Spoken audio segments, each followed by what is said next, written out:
Bismillahirrahmanirrahim. Dia pakai jilbab dan dia mengubah sudah sekarang polanya menjadi muslimah yang baik. Mumpung juga anaknya masuk ke sekolah Islam, ya dia tunggangi keadaan itu justru untuk memperdalam iman juga. Dia bisa bersama komunitas wali-wali murid di sekolah itu. Dia bisa ikut kajian-kajian yang ada misalnya. Dia bisa konsultasi sama ustadz atau pakar agama yang ada di sekolah itu misalnya. Itu kan semua sangat membantu. Ya, semoga Allah perbaiki keadaan ini. Ya. Baik, silakan. Oke baik, syukran Ustaz. Selanjutnya ini ada panggilan lagi Ustaz tentang fenomena lain. Itu namanya laki-laki presto. Itu maksudnya laki-laki tulang lunak Ustaz.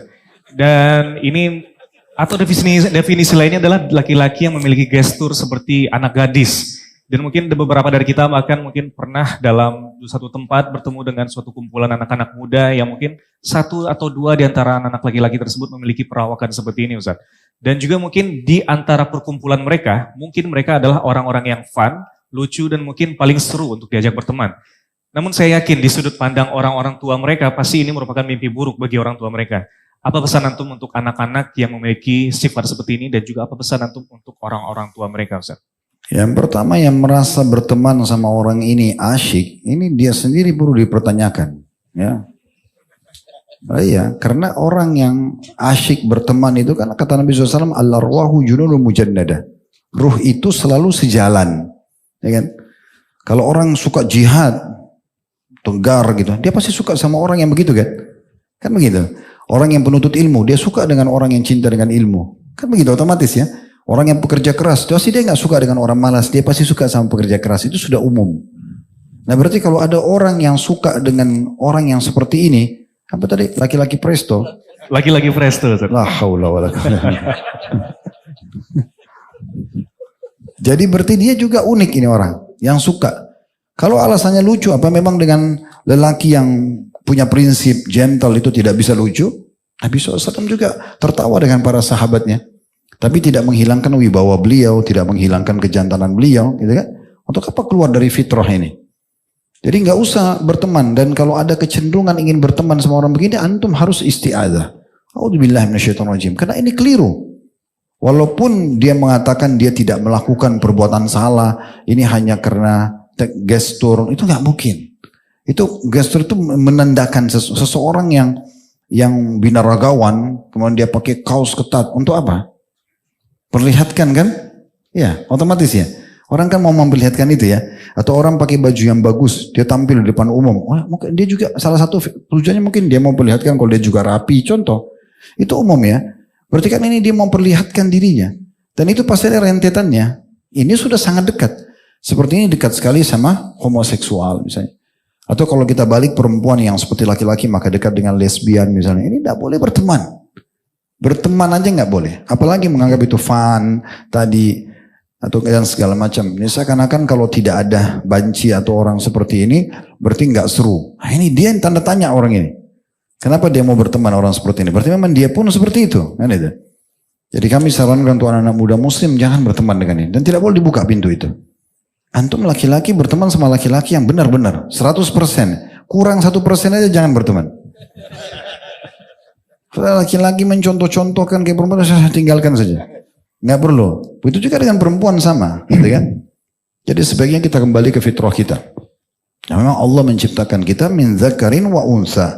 Laki-laki murni, nggak ada campur-campur dan perempuan murni. Itu Allah katakan. Tengah-tengahnya nggak ada, gitu kan? Makanya dianggap penyimpangan dalam seksual, penyimpangan dalam fitrah, gitu ya. Banyak sekali hal-hal yang tidak baik. Dan kita tahu kaum Nabi Lut dibinasakan karena itu. Bermula dari tadi, dari hanya sekedar tampil, bercanda. Nanti kita akan jelaskan di kisah Nabi Lut alaihissalam itu ya. Itu bermula munculnya homoseksual itu karena dia mau tampil beda di depannya laki-laki. Karena semuanya gentle, dia tampil berbeda sendiri. Mulailah disukai karena dia bisa mencontohi cara ngomongnya perempuan. Pindah nanti cara jalannya. Tidak nanti dia bercandahnya, lama-lama jadi homo gitu. Syaitan memang membuka pintu seperti itu godaannya. Maka tidak usah buka pintu itu. Nah bagi orang tua harus hati-hati dengan anak-anak seperti ini. Saya pernah jelaskan ini di beberapa kajian kita. Ini ada faktor internal dan eksternal. Faktor internalnya, berikanlah salah satunya ya, berikanlah pakaian, kemudian mainan anak-anak sesuai dengan jenis kelaminnya. Ya.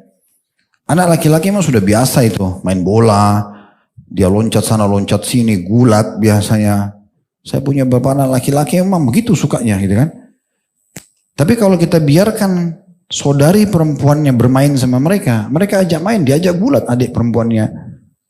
Diajak main bola, ini gak cocok nih. Biarkan perempuan di alamnya sendiri. Nah kita harus bisa memisahkan itu ya. Tidak boleh dianggap bercanda anak laki-laki karena masih kecil dipakein jilbab supaya dianggap lucu. Gak bisa. Ini internal permasalahan ini. Ini awal bibit keburukan yang akan melahirkan sesuatu yang besar di sana nanti. Ini bahaya ya gitu. Jadi itu internalnya. Kadang-kadang ada orang punya 2 anak laki-laki, misalnya dia pengen anak perempuan, Allah kasih anak perempuan lalu dibiarkan anak perempuannya main sama kakak-kakak laki-lakinya. Bukan tidak boleh bercanda atau main sama saudara, tapi kalau sudah mengarah ke permainan laki-laki jangan. Anak perempuan juga lah. Karena Nabi SAW mengatakan Allah melaknat laki-laki yang menyerupai saja wanita dan perempuan yang menyerupai laki-laki. Sudah dilaknat, diangkat berkah hidupnya. Ya. Jadi hati-hati. Faktor eksternal itu adalah pergaulannya. Makanya harus ekstra hati-hati juga memasukkan ke lembaga-lembaga pendidikan. Kita sebagai orang tua harus tahu siapa-siapa anak kita berteman. Ya, kalau perlu suruh dia bawa temannya ke rumah, lalu kita kenal juga orang tua teman-temannya, sehingga bisa ada komunikasi.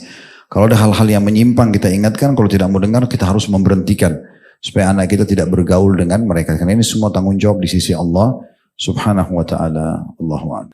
Ya. Baik, syukran Ustaz. Selanjutnya ini juga ada belakangan kita menyaksikan adanya perselisihan yang cukup tajam di antara sesama umat muslim atau di antara beberapa kelompok umat muslim bahkan sampai pada titik menumpahkan darah Ustaz. Kami khawatir tentunya ini berdampak pada umat Islam secara luas termasuk di daerah kita di mana terlihat seperti perbedaan pendapat sekarang sangat mudah sekali membuat orang itu memicu permusuhan dan juga perpecahan. Dalam pandangan syariat, bagaimana sih nasihat agar kita bisa menyikapi perbedaan ini dengan baik, Ustaz? Tafadhol. Sebenarnya Nabi SAW sudah bilang teman-teman sekalian ya. Taraktum fikum amrani ma in tamassaktum bihima lan tadillu abada. Artinya, saya tinggalkan kepada kalian 2 perkara, kalau kalian berpegang teguh padanya kalian tidak akan pernah sesat selamanya. Masuk mananya tidak akan berselisih, tidak akan berperang. Kitabullah wa sunnati. Berpegang pada Al-Quran, kitab Allah dan sunnahku. Umat Islam kalau selama rujukannya wahyu, ya, dan betul-betul kembali kepada pemahaman para sahabat. Kenapa di sini dibatasi dengan pemahaman sahabat? Karena mereka yang menukil kepada kita tentang tafsir ayat ini, tafsir ayat itu. Sebab Nabi SAW sebutkan hadits ini, kejadiannya di wilayah ini, di peperangan itu. Jadi sahabat ini justru yang menyambung pemahaman kita supaya kita faham benar seperti apa yang dimaksudkan dengan wahyu tersebut. Makanya selalu di dakwah-dakwah disampaikan, ya berpegang kepada Al-Quran dan Sunnah plus sesuai dengan pemahaman para salaf. Salaf itu adalah para sahabat. Ya supaya tidak ada perselisihan. Jadi tidak ada sebenarnya di dalam Islam itu perselisihan, apalagi sampai saling bunuh-membunuh. Kalau kita mau kembali, farudduhu ilallahi war rasul, dalam ayat dikatakan, kalau kalian berperselisih, fa in ikhtalaftum bi syai' faruddu ila Allah wa rasul. Kalau kalian berselisih kembalikan kepada Allah dan Rasul, maka tidak akan ada masalah. Kita kembalikan masalah itu kepada Allah dan Rasul yang kepada hukum syar'i. Kalau kita temukan siapa yang benar, kita sama-sama menjunjung tinggi kebenaran. Siapa yang salah, maka kita rujuk kembali dari pendapat itu ya. Jadi semoga Allah hilangkan dari kaum muslimin ini, karena memang kalau sudah terjadi perang di antara kita ini jadi masalah ya. Sehingga akhirnya terganggulah yang harusnya Islam menyebar kepada kaum muslimin malah terjadi di antara mereka. Walaupun saya tidak tahu ini terjadi di mana ya. Tetapi umat Islam tentu diharamkan untuk saling menumpahkan darah. Nabi SAW mengatakan pada saat di haji wada beliau, sesungguhnya muslim terhadap muslim lain haram hukumnya. Sebutkanlah darahnya, hartanya, dan jiwanya. Ya. Atau nama baiknya juga masuk di dalamnya. Ini semua tidak boleh. Ya. Oke, taib. Syukuran Ustaz. Selanjutnya kita beranjak kepada mungkin perkembangan teknologi Ustaz yang dinamakan sekarang mungkin artificial intelligence, dan ini merupakan perkembangan teknologi yang perkembangannya sangat tergolong masif Ustaz. Dan bahkan sekarang orang-orang bisa membuat gambar yang sangat realistis, baik itu video ataupun gambar, dan terkadang juga menyerupai manusia yang sangat real. Dan apakah seperti ini diperbolehkan dan juga apakah ada ancaman bagi orang-orang yang mungkin menyalahgunakannya untuk manipulasi, Ustaz? Kalau masalah hukumnya, saya rasa mungkin lebih baik, karena ini baru, kita tunggu pendapat para ulama-ulama kita berhubungan dengan masalah ini. Kami pun belum menemukan ya sampai sekarang pendapat ulama tentang perkembangan teknologi ini, khusus AI tadi ya. Jadi kalau saya sih mungkin saya masih menunggu dulu ya. Kita melihat perkembangannya. Seperti waktu keluarnya pertama media, adanya YouTube, adanya itu masih banyak pendapat ulama tidak boleh. Tapi kemudian lama-lama berkembang ternyata bisa digunakan untuk kebaikan, maka mulailah dipecah hukum tersebut. Kapan, bagaimana dia boleh, bagaimana dia tidak boleh ya. Seperti kita sekarang menggunakan media live begini YouTube ternyata bisa untuk dakwah. Berarti kalau digunakan untuk dakwah, untuk bisnis, gak ada masalah. Batasannya begitu ya. Tapi kalau digunakan untuk yang haram, maka itu tidak boleh. Nah, berarti media ini tidak ada masalah secara hukum sebenarnya. Karena dia dalam muamalahnya gitu ya. Nah ini kita tidak tahu. Apalagi mendatangkan gambar ya. Karena sampai hari ini pembolehan tentang gambar ya, itu masih dipisahkan oleh para ulama mana karikatur, mana foto ya. Karena kalau foto dan video itu dianggap asli. Jadi seperti antum melihat diri antum di cermin. Nah bagaimana kita lihat di cermin kan begitu keluar di kamera. Nah makanya dia tidak, pendapat umumnya ulama sekarang yang kami pun berpegang itu tidak haram. Mau foto sendiri, foto dengan keluarga. Tinggal yang dibahas ulama adalah memajangnya di dinding. Nah itu. Karena ada hadis yang mengatakan kalau ada gambar di rumah dan anjing tidak dimasuki oleh malaikat gitu ya. Tapi foto sendiri dibolehkan. Kenapa? Karena dia seperti menciplak aslinya. Kalau karikatur dia cuma menerkah. Gitu kan? Walaupun mirip-mirip tapi menerka. Dan hadis Nabi SAW tentang masalah lukisan karikatur itu lebih cenderung mirip dengan yang mereka lakukan di masa itu. Membuat patung, membuat gambar langsung. Nah seperti itulah.